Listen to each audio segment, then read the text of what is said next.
सातबारावर डिझेलचा पुरवठा हे पूर्णपणे चुकीचे आहे। परभणीतल्या सातबाराच्या अटीवर कृषी मंत्र्यांनी हे विधान केले। सर्व जिल्हाधिकाऱ्यांना सूचना देणारे इंधनाचा पुरेसा साठा आहे, गर्दी करू नका अशा प्रकारे भरणेंनी सांगितलेले आहे। दत्तात्रय भरणे कृषी मंत्री आहेत आणि त्यांनी अशा प्रकारे सातबारावर डिझेल पुरवठा हे चुकीचं असल्याचं म्हटलेलं आहे। त्यामुळे जिल्हाधिकाऱ्यांना या संदर्भातल्या सूचना देणार असल्याचं त्यांनी सांगितलंय। परभणीमध्ये मी मागाशी तुम्हाला सांगितलं इथं सातबार असलेलं डीजे वगैरे हे अत्यंत चुकीचं आहे।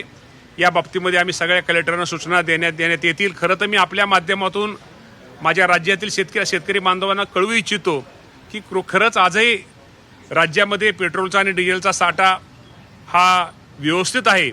विनाकारण कुणीतरी अफवा पसरवतं, त्यामुळं पेट्रोल पंपावरती रांगा लागत आहेत आणि त्यामुळे 20% खप हा सेल हा वाढलेला आहे। त्यामुळे विनाकारण ह्या गैरसमजुतीमुळे हा सेल रांगा लागत आहेत। कुणाही रांगा लावायची गरज नाही।